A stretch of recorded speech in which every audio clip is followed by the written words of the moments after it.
এত দেরি হচ্ছে কেন?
মোবাইল তোমার কাছে থাকে?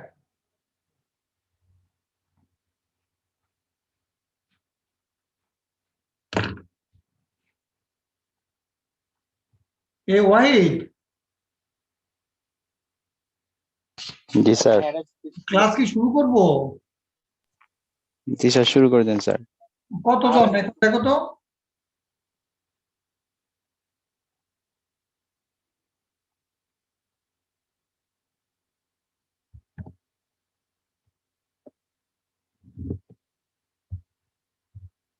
তোমরা দেখতে পাচ্ছ হ্যান্ডআউটটা?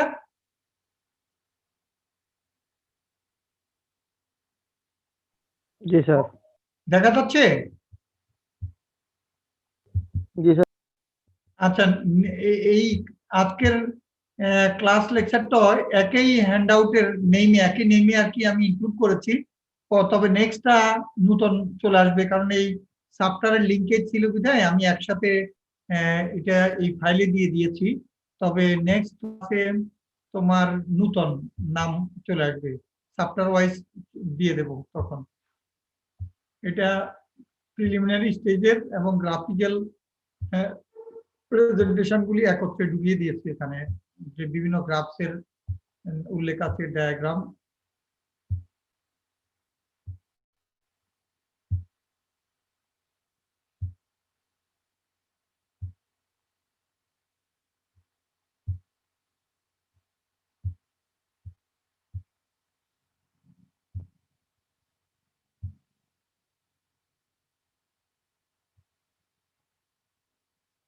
তাহলে আমরা বার ডায়াগ্রামের মধ্যে চলে আসি।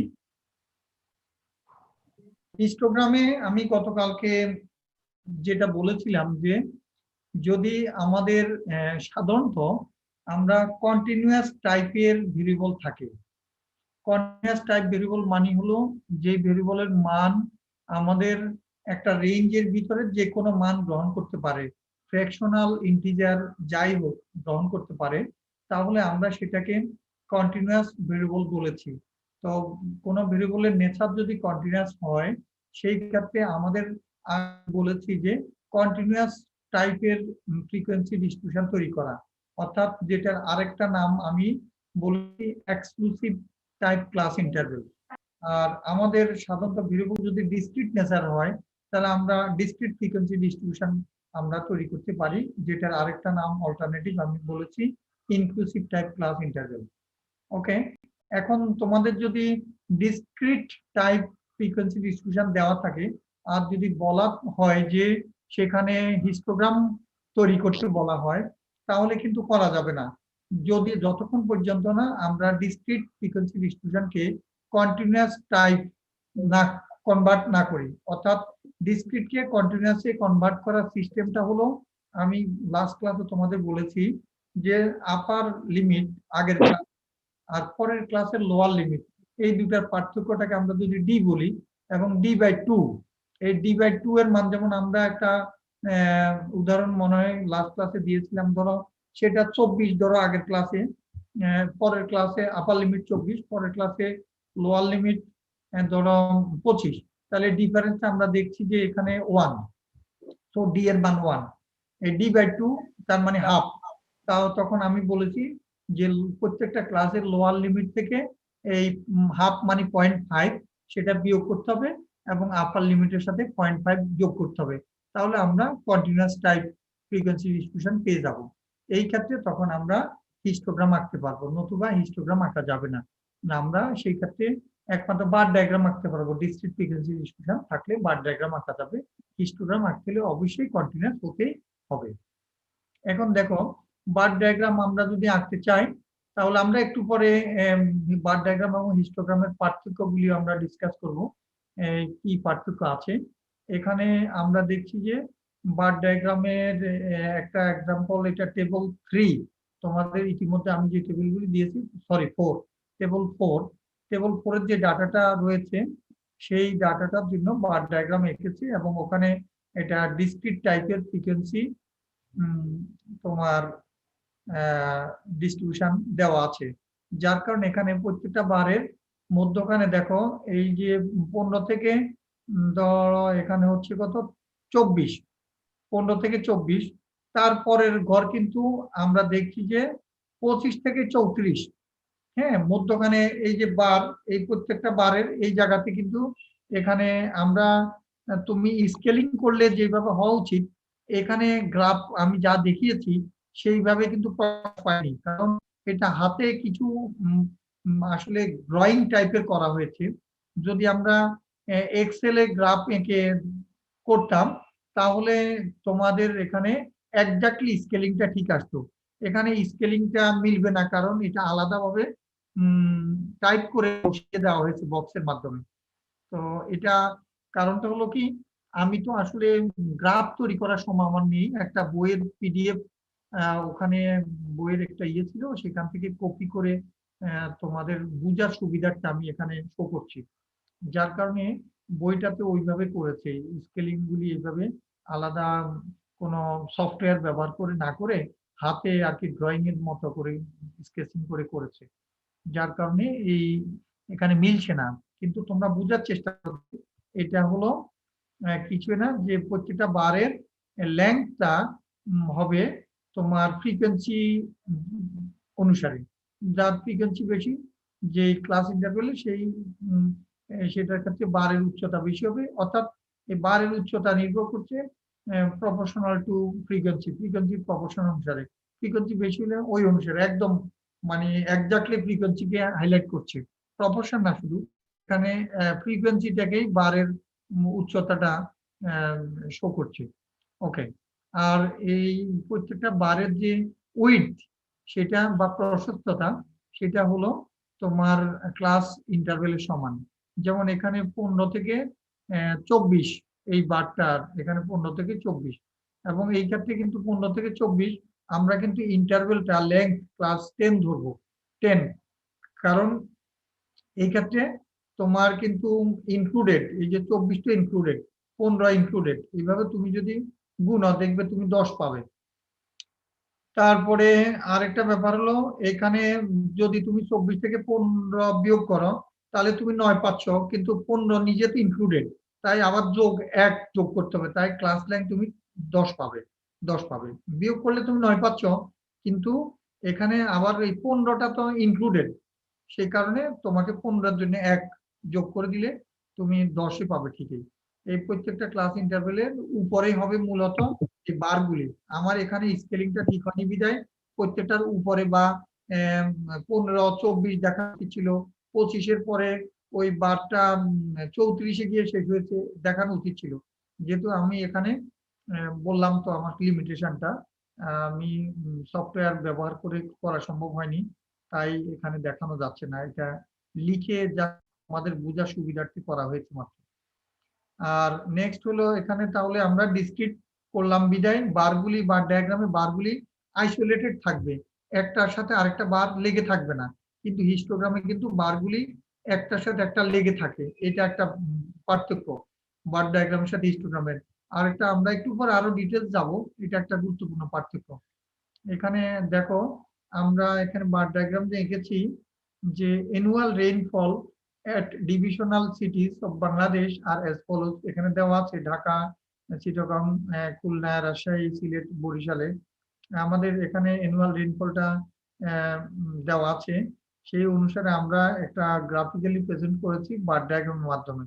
তার মানে আমরা দেখছি যে বার ডায়াগ্রাম শুধু ডিসক্রিট ভেরিয়েবলের ক্ষেত্রে যে আমরা করব শুধু তাই না, এটার আরো এক্সটেন্ডেড ইউজ আছে, অর্থাৎ আরো আরো অন্যান্য ক্ষেত্রে আমরা ব্যবহার করতে পারি। কি রকম? যেমন যে আমার এক্স অ্যাক্সিসে ক্যাটেগরি আছে, ক্যাটেগরি, আর ওয়াই অ্যাক্সিসে আমরা রেইনফল এখানে মেজার করা হচ্ছে। তো ক্যাটেগরি বলতে এখানে দেওয়া হয়েছে যেমন ডিভিশন গুলো ঢাকা, চিটাগং, খুলনা, ডিভিশন ওয়াইজ আমরা এক একটা বার দিয়েছি এবং বারের উচ্চতা নির্ভর করছে ওই ডিভিশনে রেইনফল কি পরিমাণ হয়েছে, কত ইঞ্চি হয়েছে, ওই অনুসারে আমাদের এখানে দেওয়া হয়েছে। এখানে দেওয়া আবার ইঞ্চি দেওয়া, এটা তো আসলে হোমোজেনিটি মেইনটেইন করা উচিত ছিল, তাই এই জায়গাতে ইঞ্চিতে থাকায় ইঞ্চেস রেইনফল ভালো হতো, একই ইয়ে থাকলে ভালো আর কি, কারণ দুইটা তো দুই জিনিস, এই কারণে এটা ভুল হয়েছে আমি মনে করি। এই জায়গাতে তোমার ইঞ্চেস লেখা ভালো, না দিয়ে মিলিমিটার থাকলে দুইটা হোমোজেনিটি মেইনটেইন করবো, আদারওয়াইজ ইঞ্চিটাকে লিখতে হবে। ওকে, এটা বইতে ভুল আছে, টাইপিং মিস্টেক আছে। আচ্ছা, এখানে বার diagram of rainfall at different divisions আমরা ক্লিয়ার বুঝতে পেরেছি। তার মানে আমরা যদি ইচ্ছা করি বার ডায়াগ্রামের সাহায্যে কোয়ান্টিটেটিভ ভেরিয়েবলকে আমরা এইভাবে প্রকাশ করলাম, ঠিক আছে। আবার আমরা যে বিভিন্ন জেলাতে বোরো ধান হয়েছে ধরো, তা আমরা বিভিন্ন জেলা 64টা জেলা হয়তো বা বার ডায়াগ্রামের সাহায্যে 64টা জেলা দেখানোটা কঠিন, আমরা ডিভিশন ওয়াইজ বার ডায়াগ্রামও দেখাতে পারি। যে বার ডায়াগ্রামের উচ্চতা হবে বোরো ধানের উৎপাদন কি পরিমাণ, কোন ডিভিশনে বোরো ধান উৎপাদন হয়েছে বা বোরো হাইব্রিড উৎপাদিত হয়েছে, সেই পরিমাণটা আমরা ওয়াই অ্যাক্সিসে দিতে পারি, আর ডিভিশন আমরা দিতে পারি। এইভাবে আমরা যেমন বার ডায়াগ্রাম সাহায্যে তোমাদের ক্লাসে মেল কতজন আছো, ফিমেল কতজন আছো, তাহলে ওয়াই অ্যাক্সিসে জাস্ট নাম্বার অফ স্টুডেন্ট, আর এক্স অ্যাক্সিসে আমরা মেল এবং ফিমেল দুটা বার আলাদাভাবে মেলের জন্য একটা, ফিমেলের জন্য একটা আঁকতে পারি। এবং এই ক্ষেত্রে বারের ওয়েট কিন্তু আরবিট্রারি, যখন ক্লাস ইন্টারভেল থাকবে তখন ওয়েট নির্ভর করে সরি আমি বলে দিই, এই আমি ক্লাসে আছি, পরে আসতে হবে।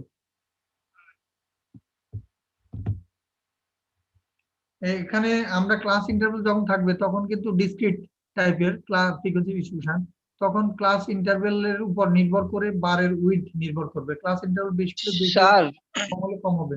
হ্যাঁ স্যার, ওই আগেরটায় স্যার কেন স্যার এক যোগ করবো স্যার, মানে ওই যে এক যোগ করবা মানে কি, দেখো ওখানে কিন্তু আমরা যখন ইয়ে করেছি ওই 24 থেকে যখন তুমি 15 বিয়োগ করো তখন 15টা বাদ চলে যাচ্ছে, তাই না? বিয়োগ যখন করো 15 বাদ যাচ্ছে না? জি স্যার, কিন্তু এই আমাদের কারণে 15টা ধরা। হ্যাঁ 15 ইনক্লুডেড। এখানে আপার লোয়ার লিমিট দুটেই, হাইস্ট ভ্যালু লোয়েস্ট ভ্যালু ক্লাসের দুটেই কিন্তু ইনক্লুডেড। আমরা এক্সক্লুসিভ টাইপ ক্লাস ইন্টারভেল কিন্তু দুটেই ইনক্লুডেড না, বুঝছো? ওখানে দেখা গেছে যে আপারটা এক্সক্লুডেড, এখানে কিন্তু আমরা দেখছি যে আমাদের দুইটাই ইনক্লুডেড, ওখানে একটা ইনক্লুডেড। চিন্তা করে দেখো। জি স্যার, বুঝতে পারছি। আচ্ছা দেখো, এরপর আমরা মাল্টিপল বার ডায়াগ্রাম মানে কি, এখানে আমাদের এখন এমন এমন যদি হতো, ধরো আমি আউশ আমন বোরো ধান, এখন ঢাকা ডিভিশনে আউশ আমন বোরো, তাহলে তিনটা একসাথে আমরা দেখাইতে পারতাম যে এখানে তিনটা বার ঢাকার মধ্যে, এই তিনটা বার একটা কালার এক এক রকম দিয়ে দিলাম। আউশের একটা কালার, তারপরে আমন আরেকটা কালার, বোরো আরেকটা কালার। এই এখানে যেমন ঢাকার মধ্যে একটা বার দেখছো, এই জায়গাতে একই সাথে হিস্টোগ্রাম যেভাবে আঁকো একটার সাথে একটা লাগিয়ে তিনটা বার একসাথে এখানে দেখাতে পারবো। কিভাবে আমরা এই যে এখানে দেখিয়েছি এরকম করে দেখাতে পারবো আমরা তিনটা বার একসাথে। যেমন ঢাকা ডিভিশনে আউশ কত, আমন কত, বোরো কত। বোরো সাধারণত বেশি হয়, বোরো, তারপরে আমন, তারপরে আউশ। আউশ ধান খুব কম হয় এখন। তো এইভাবে আমরা মাল্টিপল বার ডায়াগ্রাম আমরা দেখাতে পারি, এবং এগুলি সবগুলি এক্সেল এর মাধ্যমে খুব সহজে সুন্দর গ্রাফ করা যায়, অন্যান্য সফটওয়্যারে করা যায়। এক্সেল ইজিলি আমাদের ছাত্রছাত্রীরা করতে পারে। তো যারা প্র্যাকটিক্যাল যখন স্যার করাবেন তখন তোমাদের এইভাবে এক্সেল এর মাধ্যমে যদি প্র্যাকটিস করানোর সুযোগ থাকে কম্পিউটারের মাধ্যমে, তাহলে খুবই ভালো হবে। আমি জানি না করাতে পারবেন কিনা, তবে তোমরা যারা ব্যক্তিগতভাবে উদ্যোগে প্র্যাকটিস করছো বা কারো থেকে শিখছো তারা তো ইজিলি এটা বুঝতে পারছো নিশ্চয়ই।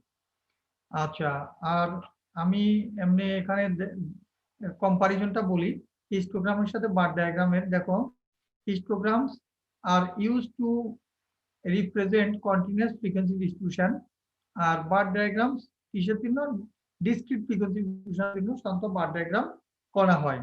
histograms are used to present frequency distribution only, R bar diagram দেখা গেছে শুধু ফ্রিকোয়েন্সি ডিস্ট্রিবিউশন নয়, আমরা একটু আগে দেখিয়েছি যে আমাদের বিভিন্ন ডিভিশনে ধানের উৎপাদন দেখাতে পারি। অর্থাৎ এক্স অ্যাক্সিসে আমাদের কোয়ালিটেটিভ ন্যাচারাল ভেরিয়েবল থাকলে বা ক্যাটেগরিক্যাল থাকলো, যেমন যেখানে আমরা different place, different time point বিভিন্ন কিছু ও এক্স অ্যাক্সিসে উল্লেখ করতে পারি। যদিও ওয়াই অ্যাক্সিসে শুধু ফ্রিকোয়েন্সি থাকলো বা পরিমাণ থাকলো, কোনো একটা ধানের পরিমাণ, বা আউশ আমন বোরোর কথা বললাম মাল্টিপল কেসে এরকম।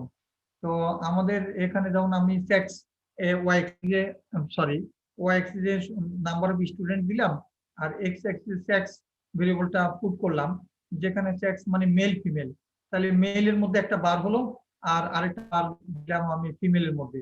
এটা দেখেই আমরা বুঝতে পারবো কোনটাতে বেশি স্টুডেন্ট, মেল না ফিমেল স্টুডেন্ট বেশি। তো এই ব্যাপারটা অতিরিক্ত মানে কার্যকারিতা রয়েছে বার ডায়াগ্রামের, যেটা হিস্টোগ্রামের মাধ্যমে শুধুমাত্র কোয়ান্টিটেটিভ ন্যাচারাল ভেরিয়েবল এবং কন্টিনিউয়াস টাইপেরটা হিস্টোগ্রাম করা। বার ডায়াগ্রাম তোমার কোয়ান্টিটেটিভ ছাড়াও কোয়ালিটেটিভ ন্যাচারাল ভেরিয়েবল ক্ষেত্রে আমরা বিশেষ করে এক্স অ্যাক্সিসে যে ভেরিয়েবলটা পুট করি সেটা প্লেস, টাইম, এরকম আরো ক্যাটেগরিক্যাল যে কোনো ধরনের ভেরিয়েবল আমরা ইনক্লুড করে বা বিবেচনা করে বার ডায়াগ্রাম আঁকতে পারি। এটা বার ডায়াগ্রামের অতিরিক্ত একটা ব্যবহার এখানে আমরা দেখছি, যেটা হিস্টোগ্রাম থেকে আমরা সুবিধা বেশি পাচ্ছি এই দিক থেকে।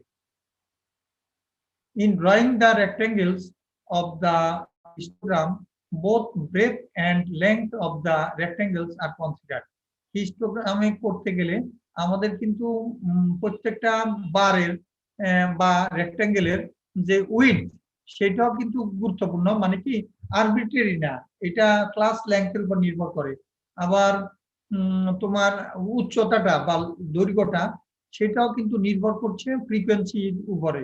কাজে হিস্টোগ্রামের মধ্যে কিন্তু এটা দুইটাই রেস্ট্রিক্টেড, তোমার ইচ্ছাধীন না। আর বার ডায়াগ্রামে কিন্তু যদি আমরা ডিসক্রিট ফ্রিকোয়েন্সি ডিস্ট্রিবিউশনের ক্ষেত্রে করি তাহলে বারের উইডথটা তখন হয়তো বা লেংথের উপর নির্ভর করছে, কিন্তু আমি যদি এক্স অ্যাক্সিসের ক্যাটেগরিক্যাল যে কোনো ভেরিয়েবল কনসিডার করি তাহলে কিন্তু তখন বারগুলির উইডথ আরবিট্রারি হবে, তোমার ইচ্ছা।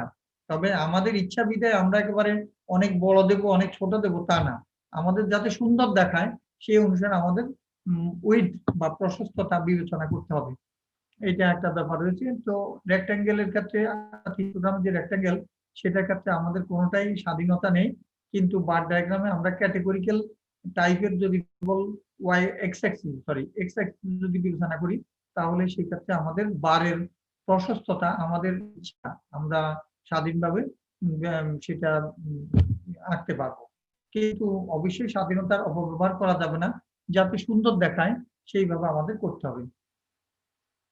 Frequency distribution having unequal class intervals can be represented বা হিস্টোগ্রাম। আমি তোমাদের ইতিমধ্যে বলেছি যে আনইকুয়াল ক্লাস ইন্টারভেলের যদি ফ্রিকোয়েন্সি ডিস্ট্রিবিউশন থাকে সেই ক্ষেত্রে আমরা হিস্টোগ্রাম আঁকতে পারি, এবং আঁকার ক্ষেত্রে আমি বলেছি যে প্রত্যেকটা ক্লাসের ফ্রিকোয়েন্সিকে ক্লাস লেংথ দিয়ে ভাগ করলে তারপর ওই জিনিসটাকে আমরা বলবো ফ্রিকোয়েন্সি ডেনসিটি, এবং এই ওয়াই অ্যাক্সিসে তখন আমরা ফ্রিকোয়েন্সির পরিবর্তে ফ্রিকোয়েন্সি ডেনসিটি ব্যবহার করব, আর এক্স অ্যাক্সিসে আমাদের ক্লাস ইন্টারভেল থাকবে।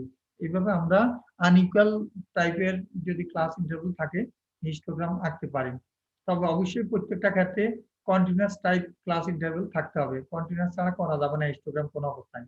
আর বার ডায়াগ্রামের ক্ষেত্রে কিন্তু আমরা এই প্রসঙ্গটা আসবে তখন যখন আমার ডিসক্রিট ফ্রিকোয়েন্সি ডিস্ট্রিবিউশন থাকবে, তখনই আমরা বার ডায়াগ্রাম ফ্রিকোয়েন্সির ক্ষেত্রে আঁকতে পারবো। কিন্তু ওখানে আনইকুয়াল যদি থাকে তাহলে কিন্তু আমাদের এই বার ডায়াগ্রাম আঁকার কোনো সাধারণত সচরাচর এটা করা হয় না, আঁকা হয় না। But diagrams are not usually drawn to represent frequency distributions having unequal class interval করা হয় না। এই হলো তোমাদের পরীক্ষায় অনেক সময় এই হিস্টোগ্রাম এবং বার ডায়াগ্রামের মধ্যে আসে। আমি ভাইটাল যে ডিফারেন্স গুলি রয়েছে ওগুলি বলেছি, তারপর তোমরা আরো চিন্তা করে দেখো আরো বাড়তি কিছু তোমাদের মাথায় আসে কিনা, বা কোনো আরো অতিরিক্ত কোনো বই পড়ে যদি পাও। তবে আমি যেহেতু একটা বইকে বেস করে তোমাদের দেখাচ্ছি, তাই এখানে এই কয়টাই ডিসকাস করেছি। যদি আরো অতিরিক্ত পাও তোমরা ইনক্লুড করতে পারো। এখানে ফ্রিকোয়েন্সি পলিগন এবং ফ্রিকোয়েন্সি কার্ভ আমরা এখানে দেখছি যে তোমরা বাংলাতে পড়েছো মনে হয় গণসংখ্যা, বহুভুজ, গণসংখ্যা, রেখা, এরকম আর কি। তো বহুভুজ মানে বহু বাহু দ্বারা সীমাবদ্ধ ক্ষেত্রকে আমরা বহুভুজ বলবো। যেমন ত্রিভুজ বলি আমরা, 3 বাহু দ্বারা সীমাবদ্ধ ক্ষেত্রকে ত্রিভুজ বলি, 4 বাহু দ্বারা সীমাবদ্ধ ক্ষেত্রকে চতুর্ভুজ বলি। ঠিক তদ্রুপ বহু বাহু দ্বারা সীমাবদ্ধ ক্ষেত্রকে বহুভুজ আমরা বলতে পারি। এই ক্ষেত্রে আমাদের ফ্রিকোয়েন্সি পলিগন ফার্স্টে আমরা আঁকবো কিভাবে, সেটা আঁকার জন্য আমাদের এখানে একটা কাজ করতে হবে। প্রত্যেকটা ক্লাসের যে মিড ভ্যালু আছে, মিড ভ্যালু প্রত্যেকটা ক্লাসের মিড ভ্যালু আমরা কিভাবে বের করতে পারি, আপার লিমিট এবং লোয়ার লিমিটকে যোগ করে 2 দিয়ে ভাগ করলে আমরা প্রত্যেকটা ক্লাসের মিড ভ্যালু পেয়ে যাব। যে ক্লাসের মিড ভ্যালু বের করতে চাই ওই ক্ষেত্রে আপার লিমিট লোয়ার লিমিট যোগ করে ভাগ করলে মিড ভ্যালু পাবো, এবং প্রত্যেক ক্লাসের মিড ভ্যালুর এগেইনস্টে ওই ক্লাসের যে ফ্রিকোয়েন্সিটা আছে সেটা যদি আমরা প্লট করি, প্রত্যেকটা ক্লাসের ক্লাস ইন্টারভেল আমরা এখানে কি করব, এই যে মিড ভ্যালুতে আমার ফ্রিকোয়েন্সি যেটা আছে সেটা প্লট করব। প্লট করার পর আমরা স্কেল দিয়ে যোগ করব।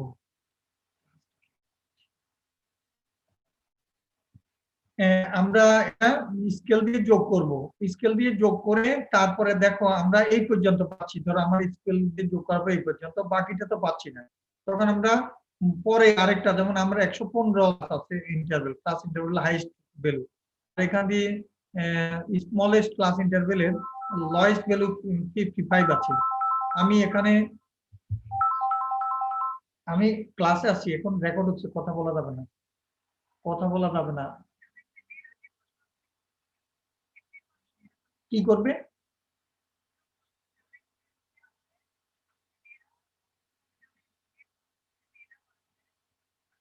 তুমি তুমি আমাদেরটাকে গেট তালা দিয়ে রাখো। ওকে ওকে ওকে।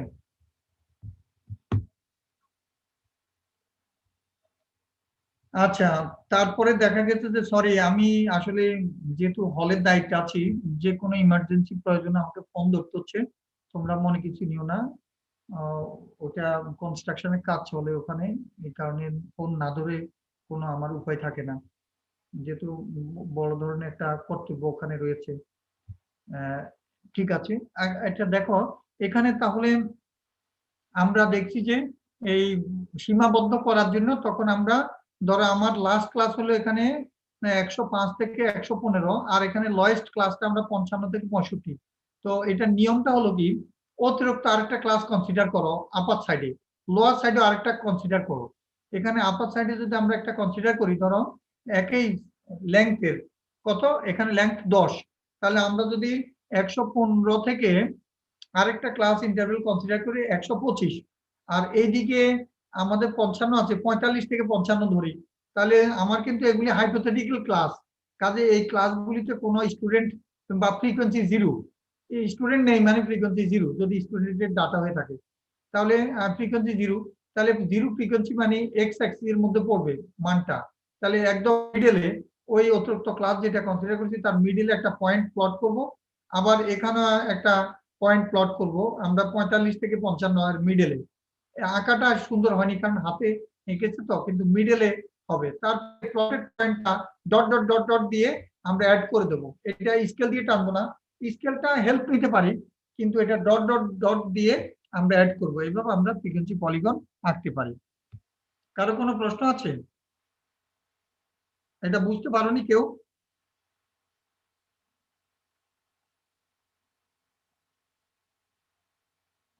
আশা করি সবাই বুঝতে পারছো, তোমরা শুনতে পাচ্ছো?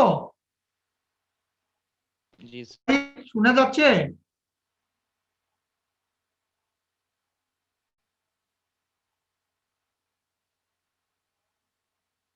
হ্যাঁ, শোনা যাচ্ছে। আচ্ছা, ঠিক জি আছে, স্যার। Thank you. ওকে, আর এখন দেখো আমরা যে প্লটেড পয়েন্ট সেটা যদি ফ্রি হ্যান্ডে অ্যাড করে দিই তাহলে ওটাকে বলবো ফ্রিকোয়েন্সি কার্ভ। তাহলে ফ্রিকোয়েন্সি পলিগনের সাথে ফ্রিকোয়েন্সি কার্ভের পার্থক্য একটাই, যে আমরা ফ্রিকোয়েন্সি পলিগনের ক্ষেত্রে অতিরিক্ত দুই দিকে দুইটা ক্লাস একই লেন্থের কনসিডার করি এবং তার মিড ভ্যালুটা মধ্যে ফ্রিকোয়েন্সি 0 ওই অ্যাজাম্পশন ধরে ওখানে অ্যাড করে দিচ্ছি ডট ডট দিয়ে। আর ওই লোয়ার দিকে আর একটা ক্লাস যেটা কনসিডার করলাম ধরো 45 থেকে 55, তো ওইটারও ফ্রিকোয়েন্সি নেই তো 0, তাই আমরা ওই মিড ভ্যালুতে 0 এক্স অ্যাক্সিসের যে ওই পয়েন্টটাতে আমরা ডট ডট দিয়ে অ্যাড করে দিচ্ছি। এটা হলো আমরা ফ্রিকোয়েন্সি পলিগন। আর ফ্রিকোয়েন্সি কার্ভ আঁকতে আমাদের এই অতিরিক্ত ক্লাস টাস ধরার দরকার নেই, যে ক্লাস আছে সেই ক্লাসগুলির মিড ভ্যালু বরাবর আমরা ফ্রিকোয়েন্সি করেসপন্ডিং ফ্রিকোয়েন্সি প্লট করে প্লটেড পয়েন্টগুলো ফ্রি হ্যান্ডে অ্যাড করে দেবো। ফ্রি হ্যান্ডে অ্যাড করবো আমরা। ফ্রি হ্যান্ডে যদি অ্যাড করে দিই তাহলে আমরা যে কার্ভটা পাবো সেটাকে বলবো আমরা ফ্রিকোয়েন্সি কার্ভ। এই হলো আমাদের ফ্রিকোয়েন্সি কার্ভ এবং মূলত ফ্রিকোয়েন্সি পলিগনের পার্থক্য এবং আঁকার যে প্রণালী সেটি আমি এই অল্প কথায় তোমাদের ভিতরে যে লেখাগুলি আছে সেগুলি আমি তুলে ধরলাম।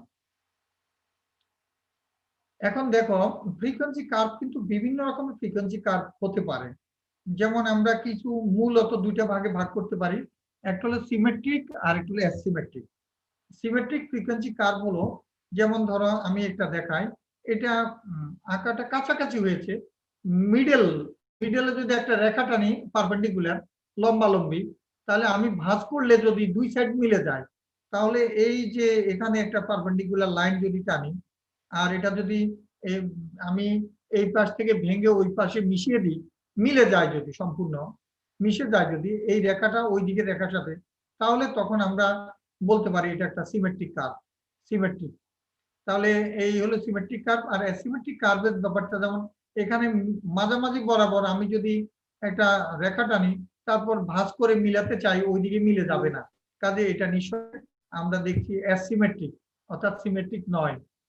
প্রতিসম বাংলা বলে, অপ্রতিসম হলো অ্যাসিমেট্রিক বাংলা। এখন পজিটিভলি স্কিউড বলা হয় যদি লম্বা যে অংশটা লেজটা যদি ডান দিকে লম্বা হয় তাহলে এটাকে বলে পজিটিভলি স্কিউড। এটা তো বঙ্কিম কার্ভ নিঃসন্দেহে। এখন যদি এটা ডান দিকে লেজটা বেশি লম্বা হয় তাহলে ওটাকে বলে পজিটিভলি স্কিউড। আর যদি বাম দিকে লেজটা বেশি লম্বা হতো, যেমন বাম দিকে এটা বেশি লম্বা, এটাকে বলা হবে নেগেটিভলি স্কিউড।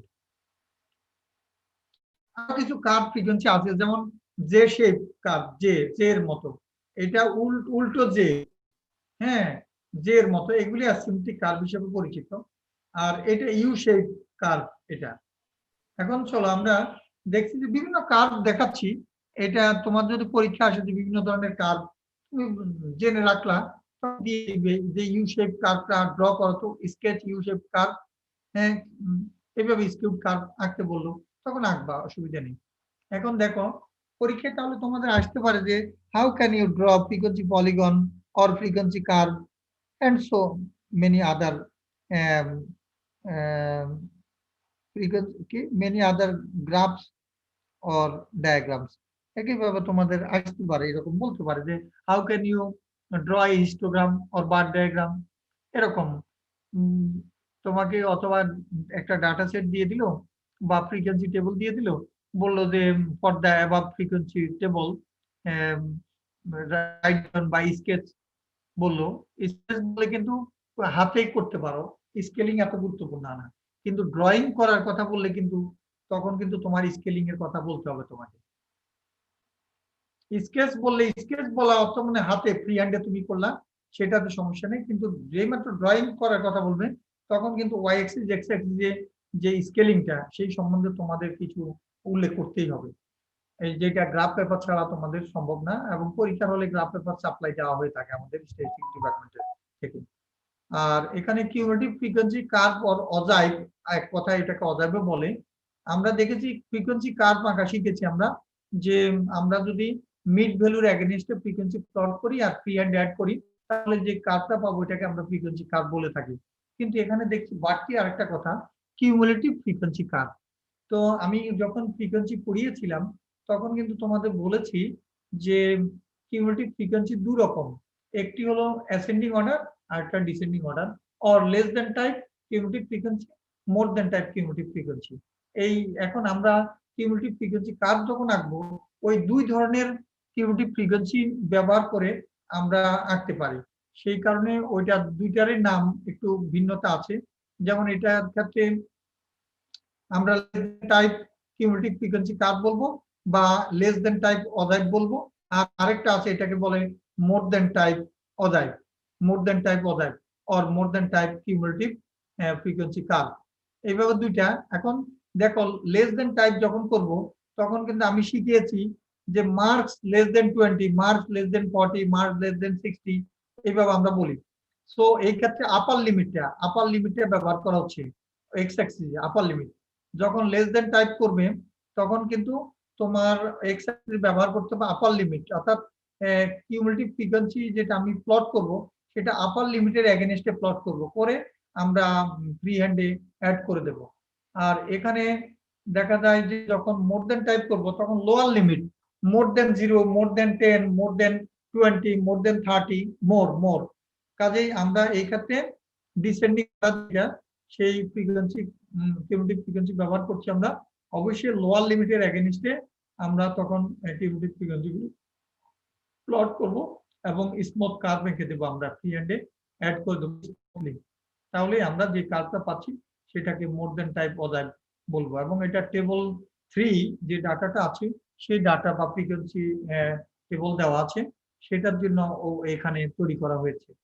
আর লাস্ট আছে আমাদের দেখো পাই চার্ট আছে এখানে। পাই চার্টে এখানে দেখো আমরা অনেক সময় বার ডায়াগ্রাম দিয়ে পাই চার্টের যে কাজটা করেছি সেটা বার ডায়াগ্রাম দিয়ে করতে পারি, পাই চার্ট দিয়ে করতে পারি।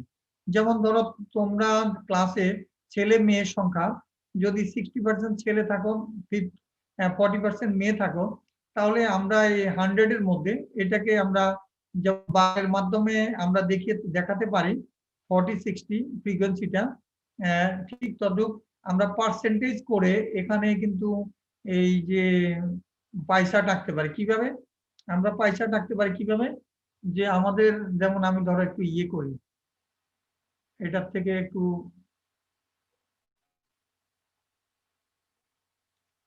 গ্রাফ একটু দেখাই। গ্রাফ দেখালে তোমাদের হোয়াইট বোর্ড ব্যবহার করে একটু সামান্য ধরো আমি আঁকছি। এখানে আমরা একটা কাজ করতে পারি, ধরো আমাদের মেল স্টুডেন্ট MS মানে মেল স্টুডেন্ট আমি 100 এর মধ্যে 60 জন, আর ফিমেল স্টুডেন্ট 40 জন।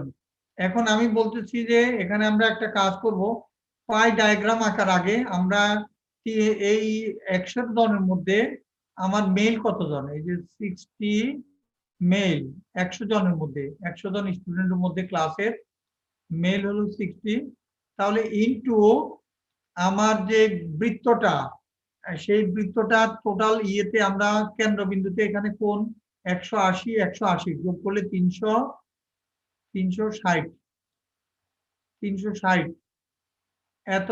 হ্যাঁ, তাহলে আমার দেখা যায় এই বৃত্তচাপে এখন কত ডিগ্রি কোণ উৎপন্ন করছে, এখান থেকে তাহলে মেল স্টুডেন্টদের জন্য আমরা বৃত্তচাপটা কত হবে, কত ডিগ্রি, সেটা আমরা করতে পারি। একইভাবে এই 40/100 ইন্টু 360, কাজে আমরা তখন এই যে একটা সার্কেলে আঁকলাম, সার্কেলটা সুন্দর হয়নি, তখন এই কেন্দ্রবিন্দু থেকে তোমার মেয়েদের জন্য কতটুকু হবে, ধরো এখানে সরি ছেলেদের মেল স্টুডেন্ট 60% আর 40% ধরুন একটা কালার দিয়ে দিলাম, এটা এই যেটা ছোট এটা 40%-এর জন্য, অর্থাৎ ফিমেল স্টুডেন্টদের। এইভাবে আমরা করতে পারি।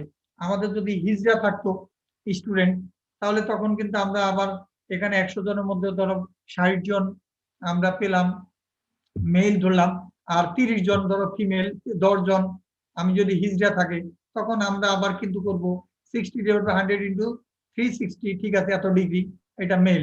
ফিমেল 30/100 ইন্টু 360, আর হিজড়া যদি থার্ড জেন্ডার আরেকটা থাকতো, তাহলে আমরা তখন সেটা 10/100 ইন্টু 360।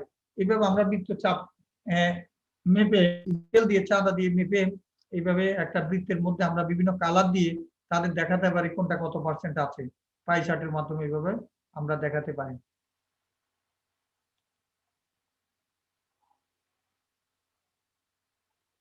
তো এখানে এই পর্যন্ত তোমাদের কারো কোনো প্রশ্ন আছে?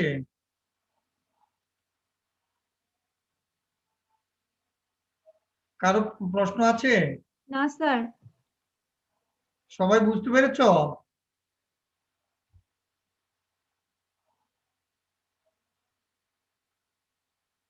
কারো প্রশ্ন নেই? না স্যার। ওকে, আমরা তাহলে নেক্সট ক্লাসে আমরা আজকে একটু সামান্য ডিসকাস করতে পারি।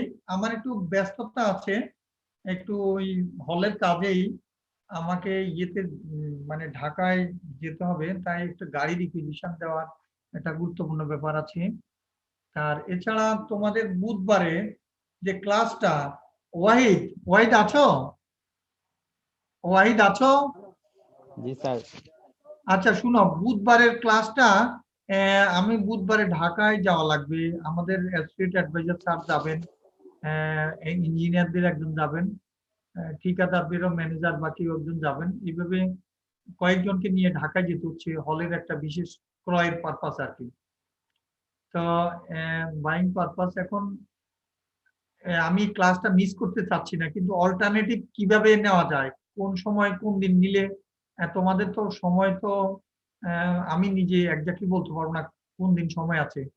তোমরা কি একটু জানাবে যে আমি ক্লাসটা মিস করতে চাচ্ছি না, আগেই নিয়ে নিতে চাচ্ছি কোন একটা দিনে, যেটা আমার সাথে একটা কোন একটা গ্যাপের সাথে আমার মিলবে, আবার তোমাদের অসুবিধা হবে না।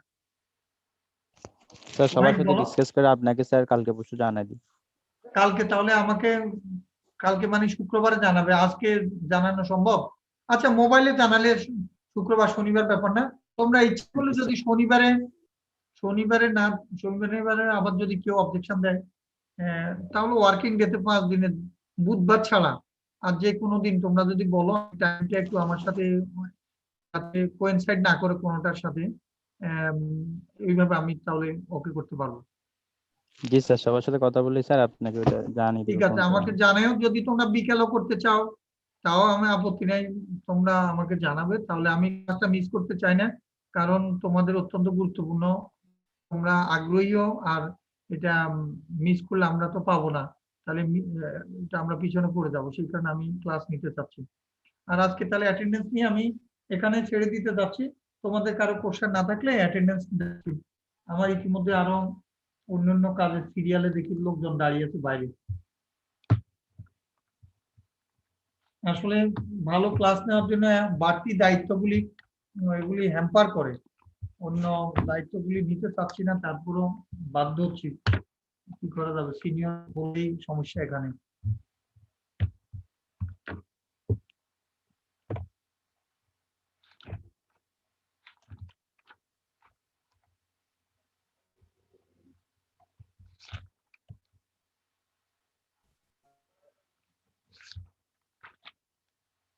একটু ওয়েট করুন, আমি অ্যাটেন্ডেন্সটা ডেকে নিই, ওয়েট করুন। হ্যাঁ, অ্যাটেনশন প্লিজ। 19 সালটা আমি আগে ডাকছি, 19 এর। তো 1 আছে স্যার। ওয়াইজ একটু হেল্প করিও, তাহলে দ্রুত আমি ডাকতে লিখতে পারবো। 2 3 yes sir. 4 yes sir. 5 Yes, sir. 9 9 আছো? আছে স্যার। জি sir. Yes, yes, okay. 11 yes sir.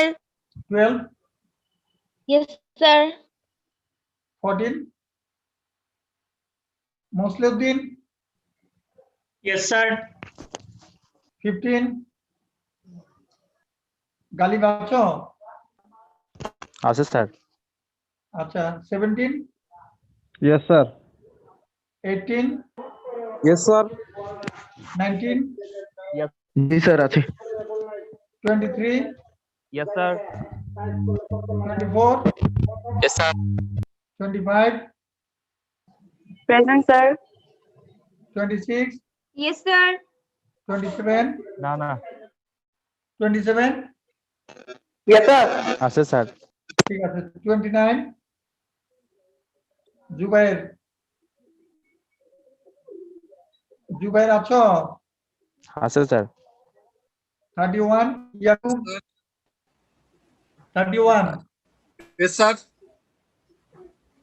33 Yes, sir. 34 আলামিন। ওকে ওকে স্যার 35 আছে। Yes sir. 36 yes sir. 37 yes sir. 38 Yes, sir. 39 yes sir. 40 Yes, sir. 41 Yes, sir. 42 Yes, sir. 44 Yes, sir. 45 yes sir. 48 yes sir. 50 yes sir. 51 yes sir. 52 52 52 আছো? আশুরুল হক 52 ওয়াহিদ নেই মনে হয় না? না sir নাই, দেখা যাচ্ছে না স্যার। আচ্ছা ঠিক আছে 55 yes sir. 56 yes sir. 58 Yes, sir. 59 Yes, sir. 60 yes sir. 61 yes sir. 62 Yes, sir. 62 Yes, sir. 63 Yes, sir. 64 Joy Das আছে স্যার। 64 আছো জয়? আছে sir. 65 yes sir. 66 Rakib, Rakib Hasan Shuvo absent. Sir ওর নামটা কেটে দিন স্যার, ওর নাকি এনরোলমেন্ট নিছে, আমি কালকে খবর নিচ্ছি স্যার। কেটে দিলাম, হ্যাঁ স্যার কেটে দিন স্যার, ওর এনরোলমেন্ট নিছে। ঠিক আছে। 67 তানবিরুল ইসলাম, ওয়াহিদ তানবিরুল ইসলাম আছে? তানবীর কি অ্যাবসেন্ট? দেখা যাচ্ছে না স্যার, নাই মনে হয়। ওকে 70 Yes, sir. 72 Yes, sir. 73 Yes, sir. 75 sir আছে স্যার। 77 সাজ্জাদ হোসেন সাগর আছে স্যার। 78 yes sir. 79 আছে স্যার। রনি আছো না? জি স্যার আছে, ও স্যার 81 এর জন্য। Sir. Hasan Habib, Yes, sir. হ্যাঁ দেখা যাচ্ছে, ঠিক আছে। হ্যাঁ কাজী সাজাদুল ইসলাম, কাজী সাজাদুল ইসলাম আছো? Yes, sir. ওকে সুস্মিতা, ইয়েস স্যার। 86 আছো? Afsana? Yes, sir. 89? Yes, sir. Shakib আছো? 91? সাকিব আছে স্যার। আছে? ওয়াহিদ সাকিব আছে? জি স্যার। ওকে। সঞ্চিতা? Yes, sir. ইরফান? ইরফান বল। ইরফান আছে আছো? স্যার। 94? আছে স্যার। ওকে। 99? Yes, sir. 18 সালে 19 শেখ ফরিদ? শেখ ফরিদ নেই। নাজিয়া বিলকিস? 28? সুমাইয়া? Yes, sir. 31? আরাফাত? এই আরাফাত তো একদিনও ক্লাস করেনি। ওয়াহিদ? স্যার, স্যার ওর খবর নিয়ে বাড়িতে দেখবে স্যার। নেট সমস্যা স্যার। আচ্ছা ঠিক আছে। দিমন আছো? দিমন? Yes, sir. আছি স্যার। ঠিক আছে। শরীফুল ইসলাম 40? Yes, sir. 50 আছো? Nasrin Yes, Sultana? sir. Yes, sir. Asit Kumar Mondal? Yes, sir. 52 53? জান্নাত? স্যার ও একটু হাসপাতালে গেছে তো বললো যে ওর অ্যাটেন্ডেন্সটা দিয়ে ওকে দিতে। ওকে। মার্জানা গোধুলি? Sir. গোধুলি গোধুলি আছো? ঠিক আছে, দিয়েছি। রাফি আছো? রাফি 85? রাফি আছে স্যার। আছে? ওয়াহিদ? জি স্যার আছে। ওকে। আর আবিদা সুলতানা? আছে। আছে। তো থ্যাংক ইউ ভেরি মাচ। তাহলে ওয়াহিদ আমাকে জানাবে কোন দিন কোন সময়। হ্যাঁ, ওকে। বুধবারের আগেই আমি নিতে চাচ্ছি। শুধু বুধবারের ক্লাসটা, বৃহস্পতিবার যথারীতি 12টায় হবে। বুধবারের যে 12টার দিচ্ছেন না ক্লাসটা স্যার? সেটা আমি আগামী সপ্তাহে মানে যে কোনো সময় তোমরা বলবে, আমি আমার টাইমের সাথে অ্যাডজাস্ট করে চেষ্টা করব। ওকে। জি স্যার। স্যার 52। 52? জি স্যার। 52 তো দিয়েছি মনে হয়। এই যে দিয়ে, ও আচ্ছা আচ্ছা, সরি। কি নাম? Masurul Toha sir. Okay okay, Toha. ঠিক আছে, এটা এখন দিচ্ছি। Thank you very much. আমি বেরিয়ে যাচ্ছি ওয়াহিদ।